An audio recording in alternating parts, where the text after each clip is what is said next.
here we are. Well, welcome to Radio Karishm. I am here with two beauties, as you can see, with this beautiful garden. And this is the first time that I'm doing any interview outside, outdoors. And why not? Springtime. And who wants to be inside, right? It's the best time of the year when you have flowers all around, colors, fragrances. And especially two beauties, जो कि फूलों को और भी खूबसूरत बना देते हैं. तो चलिए छेड़ते हैं बात फूलों की. मेरे साथ है इस समय one of the two most adorable ladies as far as the flora world is concerned. One is from Dallas and one is international. She's visiting Dallas from Hyderabad. So let me introduce one by one. We have Dr. Sudha Ramakrishna and we have Rekha Reddy with me here on airwaves of Radio Karishm, and we're doing this special interview to our visiting Ikebana first master Ikebana hara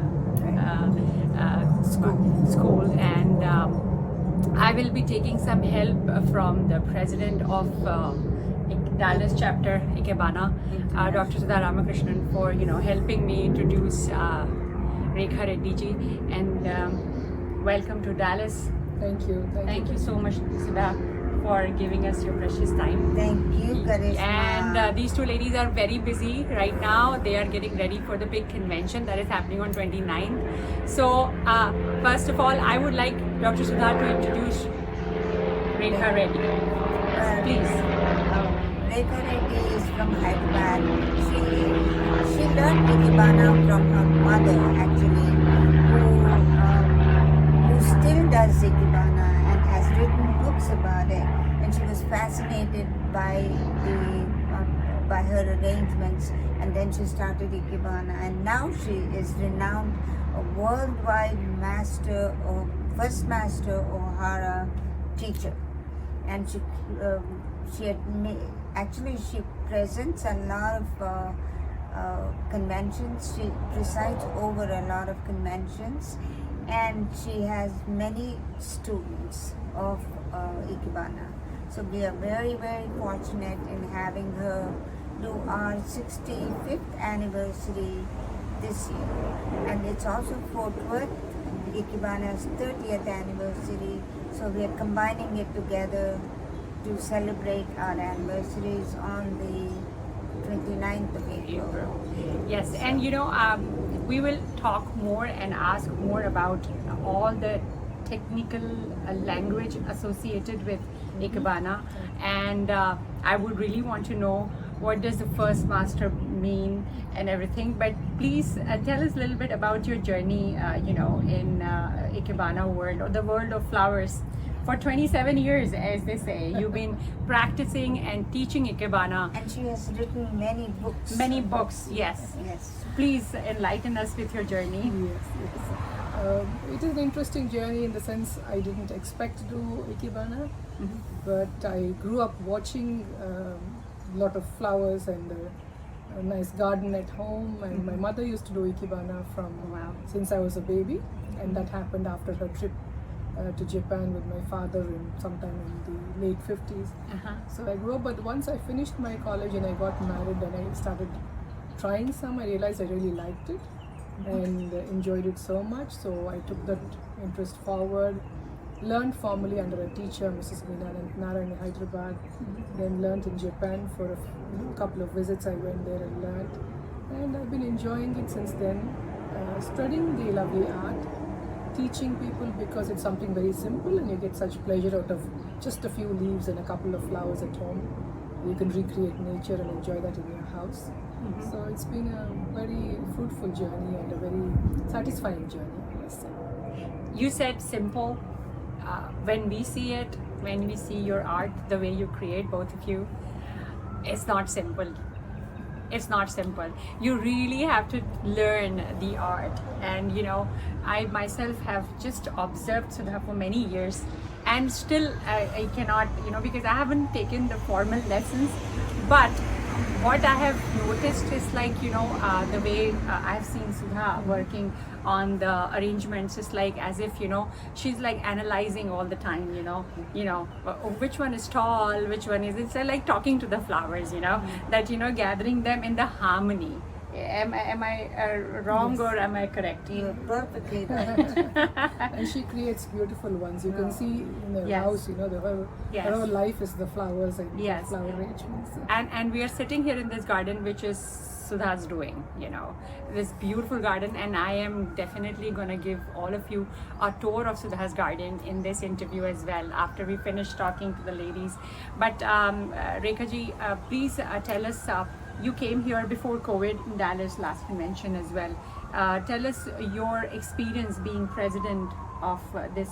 Are you still the international, the president heading the chair? We have chapters, Ikebana international chapters all over the world, and I used to head the Hyderabad chapter. Okay. But it's by term. Every couple of years there's a different president. Okay. So there's somebody else now. But we all support the chapter. We all take part in all its activities, and through the chapter activities and exhibitions, we try to promote this lovely art of putting flowers and leaves together and encourage, growing things in your garden, and it's just a nice thing because you can involve children also in that. So when I came to Dallas, I came to attend the American Regional Conference. Yeah. So it was a wonderful experience. You meet people from all over. Yes. They did a great job here also. Yeah. And this particular trip was on invite by the II Dallas Fort Worth chapters. Okay. Thanks to Sudhaji. And so demonstration and workshop which is going to happen soon. So Sudha is heading the Dallas chapter of Ikebana. For And- one moment. One more month. She's so I can't busy. wait to get out. Well, you know what? Knowing Sudha for many years now, I know she'll finish with one thing and she'll jump onto some other Something thing else. very soon.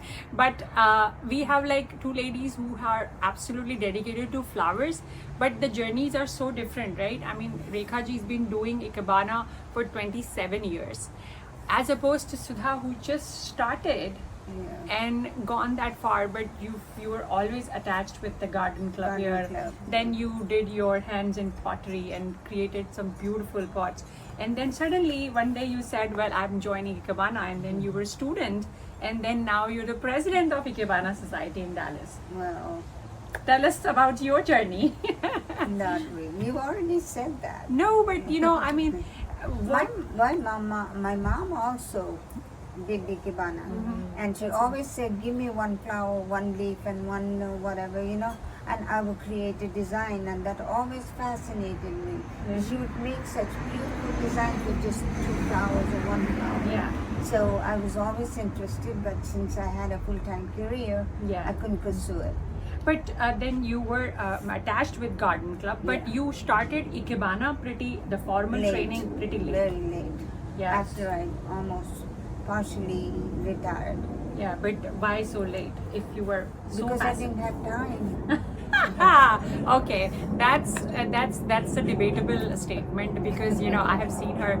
She's like always doing so many things. So I wonder, where do you get time for everything?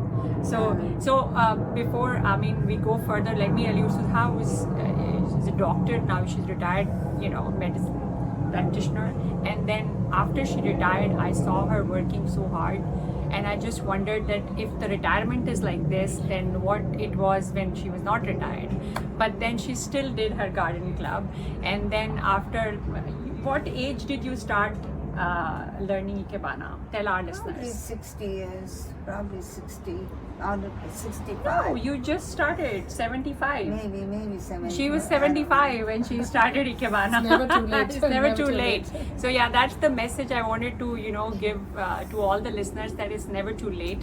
And basically to the secret of being youthful and is to be active here and your body as well. So it's Just told them. That's fine. It's okay. But Rekha ji, tell us about your family. Who do you have in your family, and is your art or your passion, with your art, has carried forward in the family too, like you did for your mother, right? Yes, but I have 2 boys, so they appreciate what I do, but they don't practice Ikebana, of course. So when she said boys, it was finished So, there. yeah. So your husband and children enjoy it, I don't expect them to do it, and they don't want to. It's their choice. But now I have 3 little girls at home. I have 3 granddaughters who are 4, 6, and 8. And once in a while they come and say, I want to do flower arrangement, and then they enjoy a couple of days, and then suddenly there's nothing. So you never know. Yes. As long as they're aware of it and watching it, I'm sure something will sink in. Yes. So you've been given award by Japan, the President of Japan, the commendation of, developing the culture in the cultural exchange between India and Japan. Tell us more about that. How did that happen? It's I think every year the Japanese government, the foreign minister, gives a few commendation awards to people all over the world, and I was honored to be one of the recipients.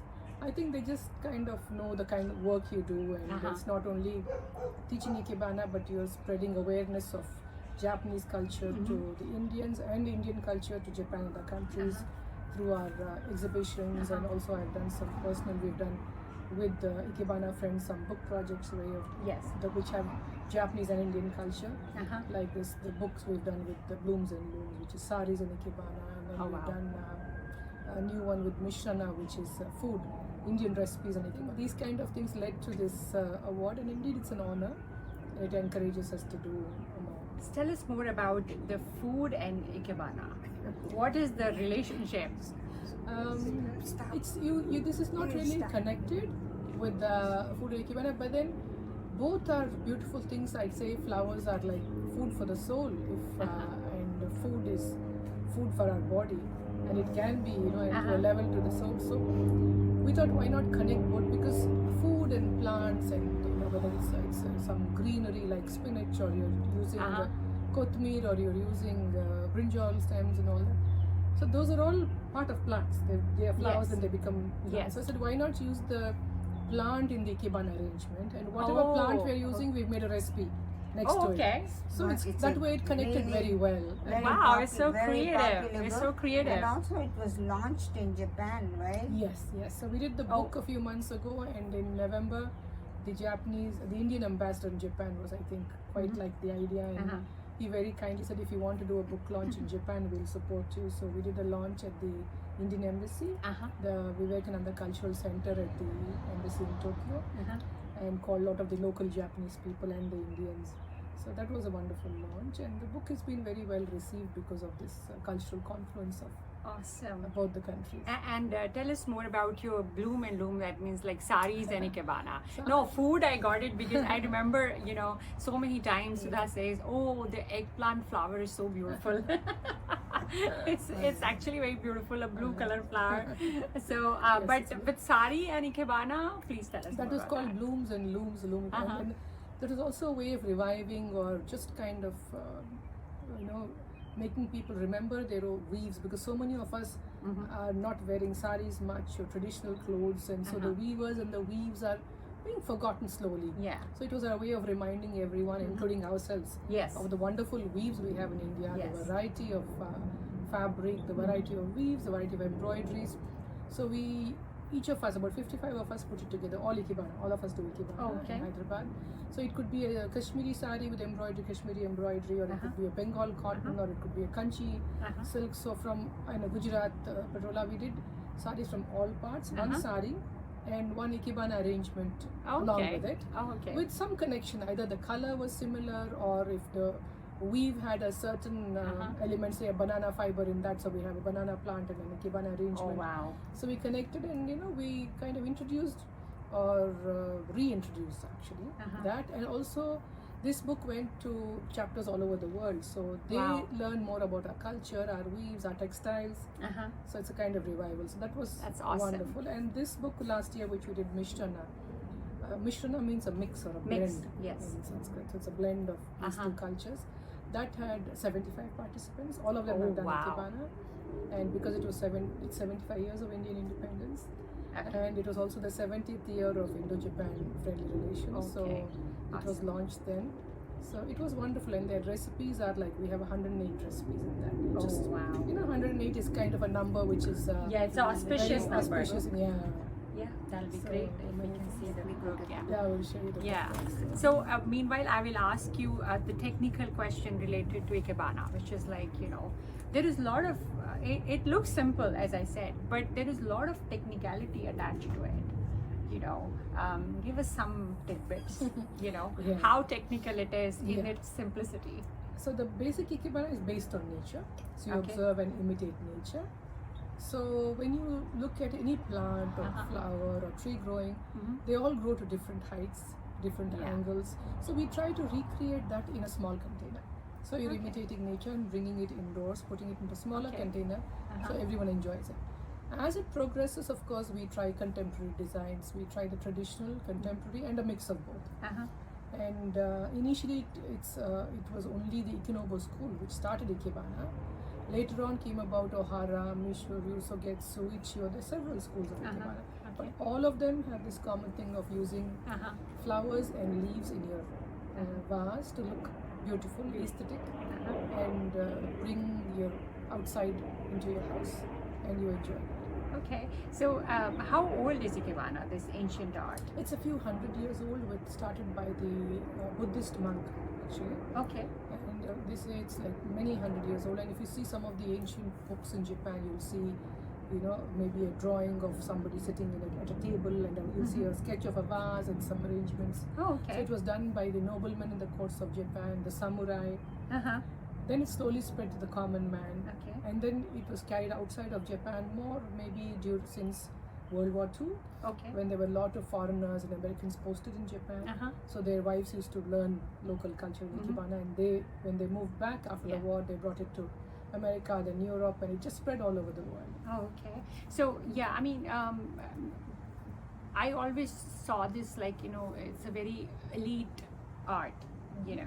That very few learned, right? It's not, however, it looks simple, but if you see the symphony of the vase and the vase and the way the arrangement is it looks very chic and expensive. You just feel that it's a very elite and very rich art, and not everybody can. But as you said, it's not. It's just It's an art form, like if you say Yeah. painting or sculpture or Yeah. drawing or singing, they're art forms. Yeah. You can make it expensive, you can make it reasonable. So for me, I cut like 3 money plant leaves from my garden and a little kanakambram, the chrysanthemum branch. Okay. And I do an arrangement in a little bowl and a cup and saucer, and it looks lovely. Yeah. Okay. So you can don't go buy an anthurium for like 50 rupees, or you can take something from the roadside or a, So you a just terrace. you don't need a special No, vase no. for that. I mean, it's done in Japanese vases, but in India, we most of the time use whatever containers we have, either in our kitchens, or it could be a brass bowl. Okay. It could be stainless steel. It could be a basket with a little bowl inside. So the beauty of it is you must use whatever is available with Yeah. you. You don't look for a Japanese vase and Japanese material. Okay. You just look for, in your surroundings, what can you use to create a simple arrangement based on those lines. They have something called heaven, man and earth. So you put material in different heights and angles, it looks more pretty. Yeah. So as long as you follow those lines, you can Wow. make it as reasonable as you like. I must thank Sudha for bringing this book. This is the book Rekha ji was talking about, Mishrana, and this looks beautiful. Even you see the arrangement. It's a circular form. It's called a circular form style. The arrangement. So if you see that, it's a circular form where you have these little ruddy rows and the variegated leaves, and this is actually a dish where we cook this paniyaram, what we call Yes. polibongralo. It's made with dosa batter. Yes. And we put it in, and and you do that. So using that, so how we've combined food and flowers. Yeah. See that So, this is also almost used like a vase. Yeah, that's Right? what we've done. Yes, So we beautiful. put water in those holes and put these. So 108 recipes. Yeah. And how many arrangement ideas? 75. 75. 75 See people. what it is. There's a recipe on one side, and this tangential Oh wow. arrangement on Look the at other this. side. This Something is- connected with This is so beautiful. Like this is panchamrit. Yeah. Oh wow. And that's like an arrangement with banana in it, because panchamrit we use It's banana. banana, also. okay. So there's a common element between Wow, both of this them. is so beautiful. This is and look at, I mean, the page that we opened came out to be the Panchamrit I one. know. That's so This is a good beautiful. luck. That's a good luck.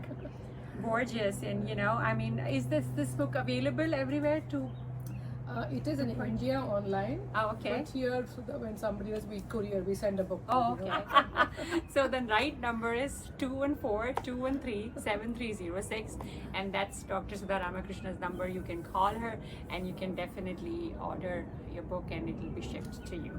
So this is a beautiful book, and of course, I would like Rekha ji to create one design for us. When we go inside, I can shoot that and I can add that. But at the same time, as I was asking that, it looks simple, but it's very technical. At the same time, I want to know whether Ikebana, when it started, is it in the purest form, or it has gotten, influences from other art forms as well, as it's progressed in the modern times. The traditional Ikebana done by the Ikenobu school is, of course, was purist in a sense. It's traditional, based on very strict rules and angles of Shinsoita, which is the heaven, man, and earth. Okay. But over the centuries, as Ikebana progressed, like any other art form, then they started experimenting with other elements. Okay. Like in modern Ikebana, we might put some fiber in it, artificial fiber, or some paper folded in like a fan as part of it. So that's the other more accessories. contemporary, Okay. And different schools arose, because certain schools liked using driftwood more, some like using bamboo more. So they developed their styles. So the basis is definitely the same, but they've evolved in these different ways. Yeah. So when you say the strictest rules, I mean, you just mentioned Heaven, man, and earth at certain heights. And tell us a little bit more about that. Like suppose you do a basic, hara school, you're doing a basic arrangement. You start as an introductory course with something called the Tateru Katachi, which is a rising form. And in that we have a subject and an object. The subject measures up to twice the container measurement. So it's it's placed standing upright, and the object has to be 1/3 the subject, 45-degree angle down. So we teach all these basics initially because you need some guidance. Yes. Like you have to learn your alphabets well to form sentences. Yes. So once the base is set, then it's easy to go ahead, experiment, do it in your way, use your creativity, and go ahead with that framework of what we are looking for. And I would like to ask Sudha whether you've been mostly here in Dallas and worked at different garden clubs, and now you're working with the Ikebana Society, and how this particular art form has evolved, or it is actually is the new generation interested in learning this? Yeah, has it grown? Yeah, it has grown, and the children are involved too. And the COVID has kind of set us back a little bit. So our members have decreased in number. Okay. But it's really very interesting. We have another school of Ikebana called Sugetsu. And we have a Dallas chapter of Sugetsu, which is very active too. So they have many more numbers than the International Ikebana. But if anybody is interested, you can join International Ikebana, but we meet once a month. Okay. And so when COVID happens, a lot of things went online. Yes. So did we did go on. That could have helped actually Ikebana, right? Because people could do it sitting at home. Yeah, but after a while you get bored. It's not easy to teach an art form online. Okay. But for 2 years, many of us did, because that was the only way out. Yes. But we kept it alive. Yes. That's about it. That was good. Yeah. But I was interviewing somebody, especially a singer, and she said very interesting thing that because most of the things were happening online, so a lot of local singers they got exposure through online more than they could get because they didn't have resources otherwise. Yeah. And this kind of, it was like blessing in disguise, where they could good so similarly, I mean, this is a visual art form, if you see and you can follow, but of course not the same when you are with the master and somebody is holding your hand and teaching you. Like I would need that. But at least given the circumstances, it was good. Yes. So how much the own creativity or vision is important when you're creating a floral arrangement? 95% or 99%. Really? I mean, when you have your like certain guidelines, that okay, it should be this tall, this, then it should be simple, right? I mean, you've given one flower, but then to make it stand out, That's how when you- much can you do with one flower and Yeah, one but stem? we also have freestyle. A freestyle, you have a lot more leverage, Okay. and you can do a lot more things with freestyle than you can do with the traditional Okay. style. So Okay. a lot of people do the freestyles Uh-huh. and modify. What is the difference between the freestyle and the Freestyle, traditional? we don't have to observe that many rules Oh, okay. as we do in a regular style. Regular style, you have to put that branch 10 degrees Uh-huh. to the right, 25 degrees to the left. All that we is not observed in Okay. freestyle. Okay. So Yeah, it's it's quite technical, right? I mean, 25 very- degrees here and The Yeah. freestyle, it gives you a free hand, but that's when it's very important to use your creativity and use your principles of art. Like you must keep to your balance and rhythm and harmony in the Yes. arrangement. So yes. So then that's where the creativity and your how much you've picked up of the basics. comes. So is it like meditation? I think Is you're supposed to be very quiet, Mhm. think, and when you do the Ikebana and not make, it's almost like meditation Mhm. because you have to concentrate and you have to think and be quiet so that you're fully focused on what you're doing. Okay. Like meditation, right? it is very much like it. So- Any form of concentration is meditation, and it could be any art form. Mhm. So do you meditate as well separately in a traditional way, or for you just your work is meditation? I think work becomes the meditation because at that point when I'm doing this hour or two Uh-huh. for Ikebana, there's nothing else in your mind. It's just that. Yes. It's a form of concentration. Yeah. So sometimes when you do yoga, you sit quietly. I mean, you Uh-huh. can't call that meditation, but for each person, I suppose they Yes. have their own way of their Yes. sense of quiet. I mean, Uh-huh. So, what other hobbies you have besides Ikebana? Ikebana is not hobby; it's your full-time work. Your passion, your dedication. But what besides Ikebana that you love to do? I think by default, gardening and that Yeah. becomes a part because of Ikebana. Your Yes. interest in plants. So Oh, I see that it happens. as one, I know. right? That's all things like, and for me, making desserts because I have a sweet tooth. I love baking and I like doing okay. desserts. So That's where the Mishrana comes from. That's The I'm idea. talking about more of the sweets, I think. Uh-huh, uh-huh. And then between, I think, house and work and kids and this, I think that's a full day. Full day. Uh-huh. Given a choice, we'd have many more hobbies, but it's nice to concentrate on one or two. And, Uh-huh. Uh-huh. and, So Sudha, for you, it's been hobby. You had a profession which is Yeah. totally opposite This of is what my is your- avocation. Yeah. Yes. I have a hobby, but I have several hobbies. Yes. I Tell have- us few. I know, but I don't know. I have a lot of from young age. I don't even know how to start because I have so many. I used to collect cacti. I used to collect stamps. I used to collect coins, and then went into astronomy, astrology. Oh my. And went into bird watching yes. and gardening. I don't know. I just want to learn everything. Pottery. Pottery. And then Ikebana. ceramics. She does lovely ceramics. I've seen her ceramic Absolutely collection. beautiful. Well, I'm going to be giving you a tour of, Sudha's garden and Sudha's pottery in a short while. Yeah, but And my you have to tell him my house is being used as a workshop Right Yes. now. for preparation of our convention. Convention. So everything is a mess. Yeah, no worries. But it's still beautiful, believe me. When Sudha says it's mess with flowers, stems, driftwood, and these are the things we always collect to make our homes pretty, right? Am I wrong or no? Yes, Yeah. but it's overwhelmingly Yeah. busy.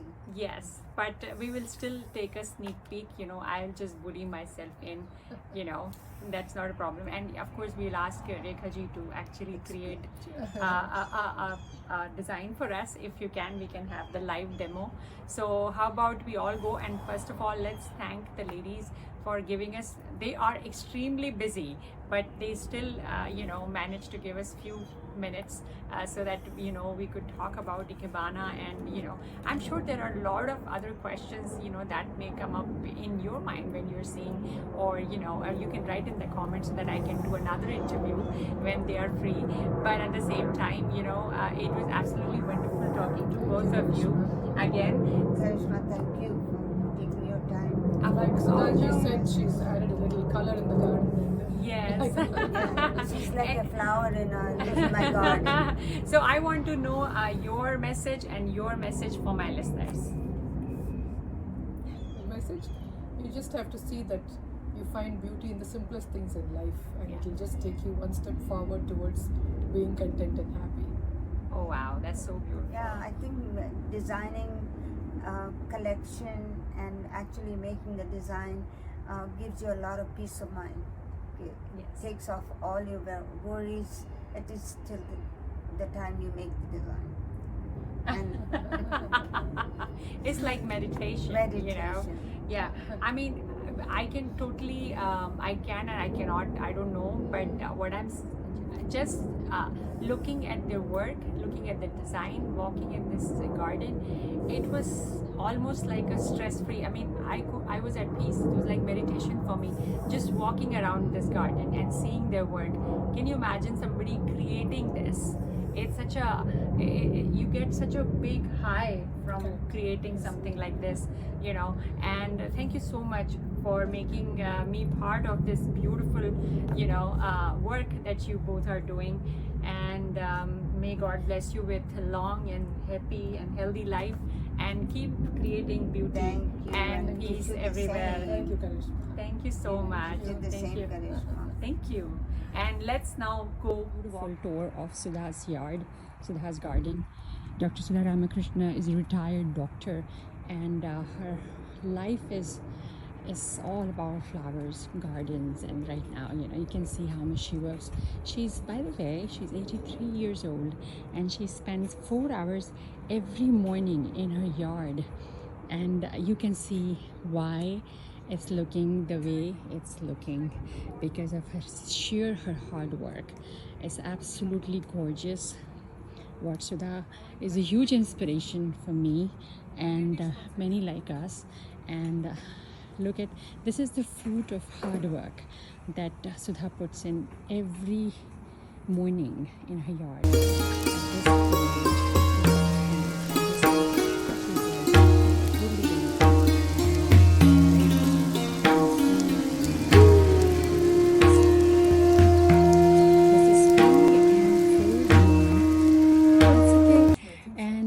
I can show you the first master, Rekha Reddy. She's collecting few pieces from the garden so that she can show us a beautiful design.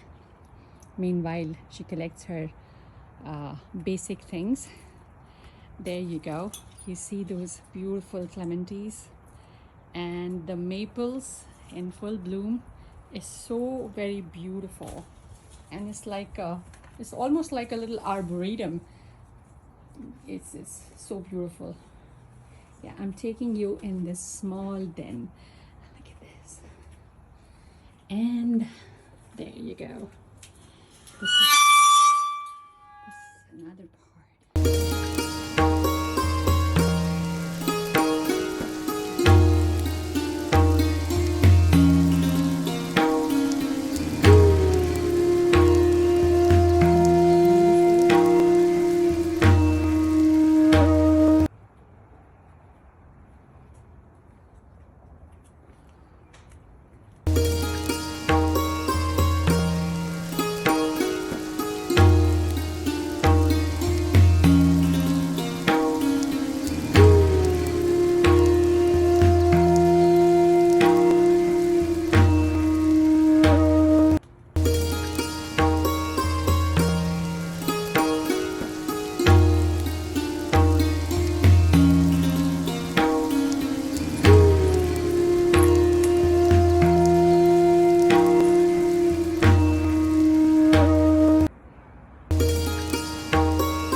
I'm doing? Yeah, that would be great.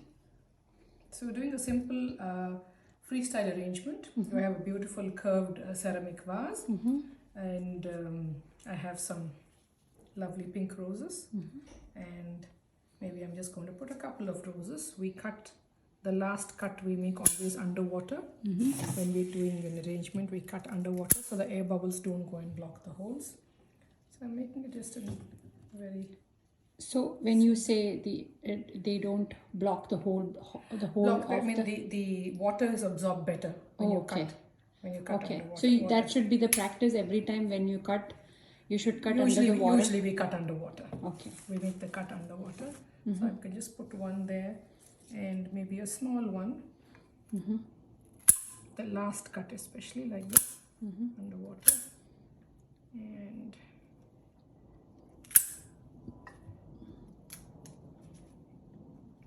just two in two different heights.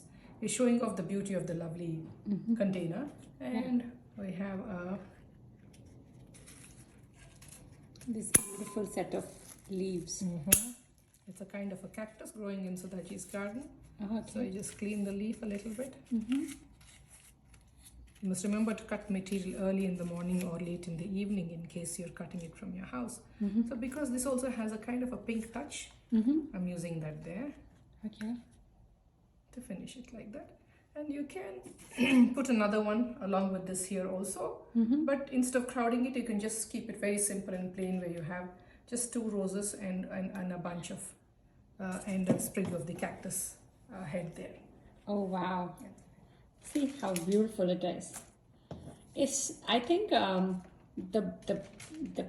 the biggest part or the major part of this is like it goes in your head. Yeah. What exactly is happening, yes. Yeah. So if you So could there's explain always- it in your Ikebana language, how would you explain it? And it's free, like I can put another third one here, giving a little height, behind this. So you want more color.